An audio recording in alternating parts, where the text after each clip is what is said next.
হ্যাঁ, F for fish, fish মানে মাছ। G for grape. তোমার এই বড়টা, ছোটটা তেলের প্লেটে থাকতো, ছেলের কাছে দাও। এত গরম, সুপ তো গরমে খেতে। আসো, হ্যাঁ এখানে বসো তো, আমি ওইখানে বসো, বাবার সাথে বসো, বালিশের উপরে দাও। টেবিল বানাই ফেলো।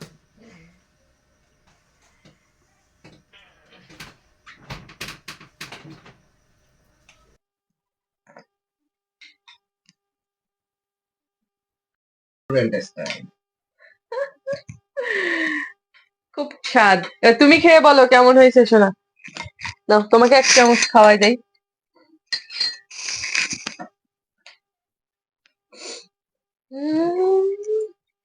কিরকম? রেস্টুরেন্ট মতন হয়েছে।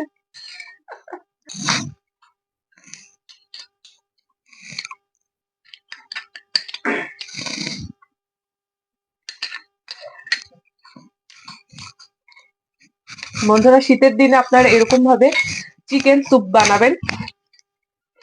আপনারা তো অলরেডি বুঝতেই পারছেন, আমাদের দেখে ইন্ট্রো টিন্ট্রো ভুলে গেছে, খুব সুন্দর হয়েছে। তারপরেও নমস্কার বন্ধুরা, তনুর রান্নাঘরে আপনাদের সবাইকে স্বাগত। সন্ধ্যায় যদি এরকম গরম গরম ঘরে তৈরি শীতের সবজি এবং চিকেন দিয়ে যদি একটু চিকেন স্যুপ তৈরি করা হয়, এটা ভীষণ স্বাস্থ্যকর। আর ঠান্ডায় কষ্ট করে আপনাদেরকে বাইরেও যাওয়া লাগবে না। তো এই সুস্বাদু স্বাস্থ্যকর দারুণ চিকেন স্যুপটা আমি কিভাবে বানালাম, আসুন একবার দেখে আসি। আজ তো বরের অনেক প্রশংসা পেলাম আর অনেকটা টাকা বাঁচিয়ে দিলাম। দেখেন আমি স্যুপ বানানোর জন্য কি কি নিয়েছি। প্রথমেই নিয়েছি চিকেন, আদা রসুন বাটা, আর নিয়েছি সয়া সস, ডিম, আর এখানে টমেটো সস ছিল, কর্নফ্লাওয়ার ছিল, একটা লেবু ছিল গাছের, গাজর ছোট্ট ছোট্ট করে কুচি করেছি, মটরশুঁটি, টমেটো ছোট্ট ছোট্ট করে কুচি করেছি, আর নিয়েছি পেঁয়াজ কলি। দেখেন আমি কত ছোট্ট করে কেটেছি। এবার চুলায় একটা কড়া বসিয়ে দিয়েছি, তাতে আমি 500 জল মেপে দিয়েছি। আর চুলার আঁচটা আমি এরকম রেখেছি, দেখেই বুঝতে পারছেন। আর এবার দেখেন জলটা একটু গরম হয়ে উঠলে আমি গাজর কুচিগুলো দিয়ে দিচ্ছি। শীতের সবজি দিয়ে স্যুপ, ও মাই গড। আর দিয়ে দিলাম মটরশুঁটি, সবার ঘরেই এখন থাকে। তারপরে দিয়ে দিয়েছি আদা আর রসুন কুচি, তারপরে দিয়েছি লবণ। আর এবার মুরগির বুকের মাংস, চামড়া চর্বি ছাড়াই যে সলিড মাংসটা থাকে না, সেটাই দিয়ে দেব সেই জলের মধ্যে। দিয়ে এটা এবার একটু চামচ দিয়ে নাড়িয়ে নিচ্ছি। আর বেশ সময় নিয়ে মাংসটা সিদ্ধ করতে হবে।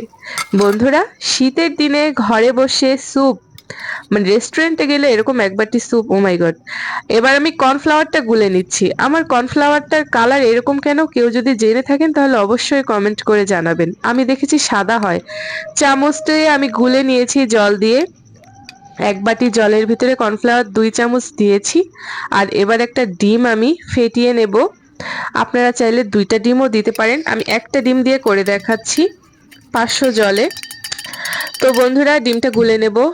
তো আপনারা বুঝতেই পাচ্ছেন আজকে স্যুপ বানাচ্ছি। শীতের মধ্যে বাইরে কোথাও যেতে ইচ্ছা করছে না, ঘরে বসে কম খরচে কি খাওয়া যায় ভাবতে ভাবতে আপনাদের দাদা বলল স্যুপ খাওয়া যায়। শীতে স্যুপ খেতে খুব ভালো লাগে। তো আমিও স্যুপ বানাতে বসে পড়লাম। এবার কিন্তু আমি সেই যে টমেটো কুচি, পেঁয়াজ কলি কুচি সব দিয়ে দিচ্ছি। চিকেনটাও মনে হচ্ছে আমার সেদ্ধ হয়ে গেছে, এই যে আমি একটু ধরার চেষ্টা করছিলাম।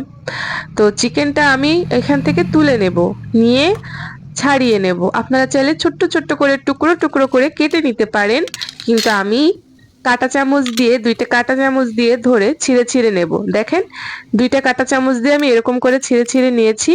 তো সবগুলো এরকম ভাবেই করেছি। ভীষণ গরম। তারপর আবারও আমি সেই স্যুপের জলের মধ্যে দিয়ে দেব, দিয়ে বেশ কিছুক্ষণ ধরে ফোটাবো। বন্ধুরা, সময় নিয়ে স্যুপটা তৈরি করবেন। এর মতো স্বাস্থ্যকর স্যুপ আর হয় না। দোকানের হিজিবিজি স্যুপের চেয়ে বাড়িতে বানানো জিনিসের কোনো, কি বলবো, এবার টমেটো সস দিয়ে দিচ্ছি। গল্পে গল্পে তো আমি ভুলে যাচ্ছিলাম কখন কি দিয়েছি। আপনারা একটু মনোযোগ দিয়ে দেখবেন, এত সহজ স্যুপ বানানো আজকের ভিডিও না দেখলে বুঝতে পারবেন না। তো এবার সয়া সস দিব। আমি সয়া সসটা আমার পরিমাণ মতো দিয়েছি, প্রায় 1 টেবিল চামচ, তার একটু বেশি। আর টমেটো সসটা আমি 3 টাকার পাতা 1 পাতাই দিয়েছি, তাতে 1 চামচ কি 1.5 চামচ থাকে। আর এবার আমি যে কর্নফ্লাওয়ারটা গুলে রেখেছিলাম সেটা অল্প অল্প করে দিব আর নাড়তে থাকবো।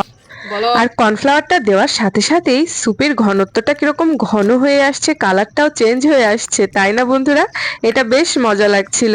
আর আমার একটু ভয় ভয় করছিল যদি খেতে খারাপ হয়, বরমশাই তো আজকে আমার ভীষণ টিটকারি কাটবে।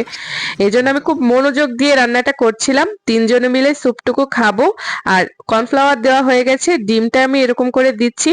দিতে হবে অল্প অল্প করে আর নাড়তে থাকতে হবে, তা না হলে ডিমটা এক জায়গায় হয়ে যাবে। আর সুন্দর করে নাড়া হলে ছাড়া ছাড়া হবে, দেখতেও ভালো লাগবে। তো এবার সবকিছু আমার দেওয়া শেষ। এবার জাস্ট স্যুপটাকে ফুটিয়ে নিতে হবে। তো বন্ধুরা, স্যুপ রান্না কত সহজ! কেন শুধু শুধু রেস্টুরেন্টে যাব, ঘরে বসে যদি রেস্টুরেন্টের স্বাদ পাওয়া যায়। এবার আমি একটা লেবু দিয়ে দিচ্ছি, আপনারা চাইলে এখানে ভিনেগার দিতে পারেন। আমি একেবারে গাছ থেকে টাটকা তুলে এনেছি লেবু। আপনাদের হাতে কাছে ভিনেগার থাকলে দিতে পারেন, লেবুও দিতে পারেন, কোনো ব্যাপার না। বন্ধুরা, স্যুপ কিন্তু আমার হয়ে গিয়েছে, এবার শুধু বাটিতে সার্ভ করার পালা। গরম গরম স্যুপ খাবো ঘরে বসে, তারপরে একদম হোমমেড স্যুপ। আর বাজার থেকে কিনতে গেলে অনেকটা টাকা দাম পড়ে যেত এক পাতা স্যুপের। তো বন্ধুরা, আজকের রেসিপি কার কেমন লাগছে আমি জানি না, আমার কিন্তু দারুণ লেগেছে। আর সবচেয়ে ভালো লেগেছে সবার প্রশংসা পেয়েছি। এরকম গরম গরম স্যুপ যদি বাড়িতেই পাওয়া যায় 1 বাটি, তাও এত সিম্পল সব উপকরণ দিয়ে, তাহলে আর কেন বাইরে যাব? যদি আজকের ভিডিও ভালো লাগে, চ্যানেলটি সাবস্ক্রাইব করতে ভুলবেন না, লাইক কমেন্ট শেয়ার করে দেবেন, মানুষের মাঝে ছড়িয়ে দেবেন, যেন সবাই শীতে এরকম ঘরোয়া স্যুপ তৈরি করে খেতে পারে। টাটা।